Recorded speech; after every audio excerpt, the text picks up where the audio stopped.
If you said A for question 6, reassurance and relationship building, that is correct. This presentation is most consistent with IBS. She has no alarm symptoms like bloody stools, weight loss, night sweats, or narrow stool caliber, and her symptoms improve with defecation.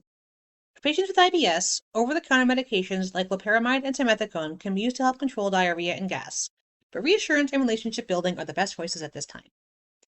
Question 7 takes us to our next topic. If you said A, word of precaution ultrasound, that is correct. This patient's presentation is most consistent with pancreatitis, and the intermittent pain in the month prior gives you a hint about the likely cause, gallstones, which are the most common cause of pancreatitis. In addition to the elevated lipase, patients with pancreatitis often have a leukocytosis as well. Acute pancreatitis is acute inflammation of the pancreas caused by autodigestion by pancreatic enzymes. In order to diagnose it, patients should have 2 of the 3 following things: a clinical presentation consistent with pancreatitis, a lipase at least 3 times the upper limit of normal, or an abdominal CT with findings of pancreatic inflammation or interstitial edema. Symptoms typically include persistent severe epigastric pain, often radiating to the back, but may radiate to either side. Other symptoms can include nausea, vomiting, and fever. The picture on the left is an example of Cullen's sign, or ecchymosis of the anterior abdominal wall, and the picture on the right is Gray-Turner sign, or ecchymosis of the flanks. Both can be seen uncommonly in acute pancreatitis, usually caused by intraperitoneal or retroperitoneal hemorrhage, respectively. These can most commonly indicate severe pancreatitis. The 2 most common causes of pancreatitis in the U.S. are gallstones and alcohol-related pancreatitis. Extreme hypertriglyceridemia is also a common cause, usually when triglyceride levels are over 1,000.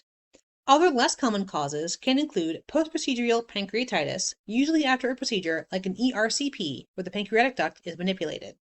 Anatomic variations like pancreas divisum can also increase the risk of pancreatitis. Other less common causes include hypercalcemia, autoimmune diseases, direct trauma, infections, medications, and the sting of some types of scorpions. When assessing the patient with acute pancreatitis, start by determining the severity of disease. 2 scoring systems exist, the BISAP score and the Ranson's criteria. Patients with high scores have a higher incidence of mortality. It is also important to assess their volume status.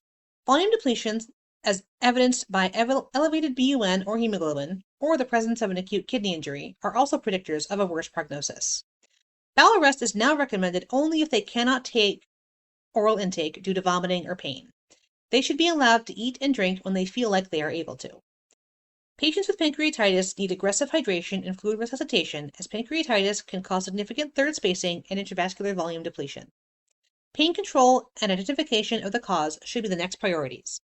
Right upper quadrant ultrasound, CT of the abdomen with contrast, or MRCP, are recommended to image the hepatobiliary tree and pancreatic ducts. Patients are at risk of many complications from acute pancreatitis. Severe pancreatitis can lead to massive inflammatory cytokine release that leads to ARDS and multisystem organ failure. Mesenteric ischemia can also occur due to superior mesenteric vein thrombosis. In necrotizing pancreatitis, patients are often critically ill with shock and multisystem organ failure, and this carries a poor prognosis with up to 30% mortality and 70% risk of complications. Pancreatic necrosis can lead to the development of fluid collections, which may or may not be infected.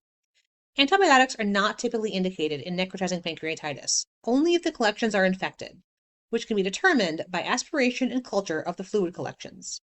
Pancreatic or hepatic abscess may require drains for long periods of time or surgical debridement. Chronic complications include the formation of pancreatic pseudocysts, which may need drainage if they cause persistent pain or if they are large enough to cause stomach or bowel obstruction. Patients with severe pancreatitis may later develop pancreatic insufficiency and require chronic enzyme replacement. Let's do a question, then move on.